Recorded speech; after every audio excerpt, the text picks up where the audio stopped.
एक बार आवर्त महोत्सव रखा और एक यज्ञ रखा। उस यज्ञ का नियम था, पहले जो यज्ञ होते थे उन यज्ञ का नियम था, यज्ञ में घंटा लगता था। वो यज्ञ की जैसी पूर्णाहुति होती थी तो यज्ञ का घंटा अपने आप बज जाता था, अपने आप बजता था, उसे बजाता कोई नहीं था, अपने आप बजता। आज यज्ञ का घंटा नहीं बजा तो युधिष्ठिर ने पंडितों से पूछा, ब्राह्मणों आपने यज्ञ करवाया पर ये यज्ञ का घंटा नहीं बजा। ब्राह्मणों ने कहा हमने तो यज्ञ अच्छा करवाया पर घंटा क्यों नहीं बजा, समझ में नहीं आया।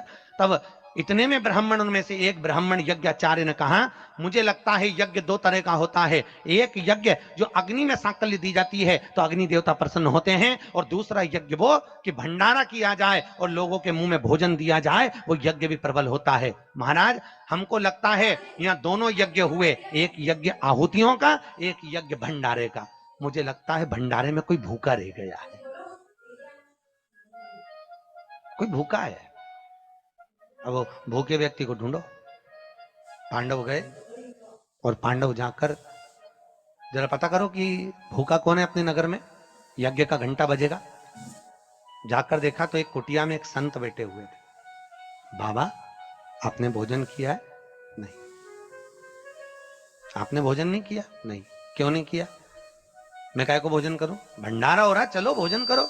नहीं नहीं मैं नहीं करता। भंडारे में भोजन नहीं करोगे? नहीं। क्यों नहीं करोगे? मैं उसके घर में भोजन करता हूं जो मेरे को 108 अश्वमेध यज्ञ का पुण्य देता है। पांडव मेरे को 108 अश्वमेध यज्ञ का पुण्य दे दे, मैं उनके यहाँ भोजन कर लूंगा। अब पांडवों ने सोचा अपनी जिंदगी में पहला तो अश्वमेध यज्ञ कर रहा है, और 108 अश्वमेध यज्ञ तो हमने कभी जिंदगी में नहीं करे, तो हम इसको पुण्य कहां से दे बाबा को। पांडव चले गए।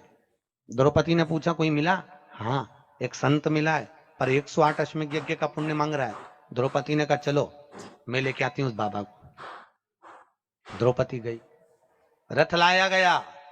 द्रौपदी ने कहा रथ में बैठकर नहीं जाऊंगी, पैदल जाऊंगी। चप्पल लाई, द्रौपदी ने कहा नग्न पैर से जाऊंगी। नंगे पैर द्रौपदी उस संत के दरवाजे पर पहुंच गई।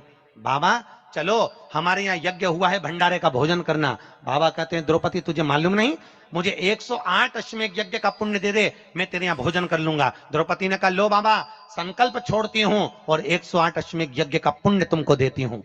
संत ने कहा द्रौपदी तेरे पति ने तो कभी पूरे यज्ञ नहीं करे, तूने कब कर लिए? द्रौपदी बोली बाबा मैंने सुना है मेरे कृष्ण के मुख से, जब कोई व्यक्ति अपने घर से निकलकर किसी संत के दरवाजे पर, किसी कथा के पंडाल में, किसी मंदिर पर, किसी तीर्थ में पैदल पैदल जाता है, जितने कदम चलकर जाता है उतने अश्वमेध यज्ञ वो अपने जीवन के कर लेता है महाराज, उतने अश्वमेध यज्ञ वो अपने जीवन के करता है। और द्रौपदी ने कहा बाबा मैं तुम्हारे दरवाजे पर चलकर आई हूं, 18,000 कदम मैं चलकर तेरे दरवाजे पर पहुंची हूं, उसमें से 108 अश्वमेध यज्ञ तुमको देती हूं।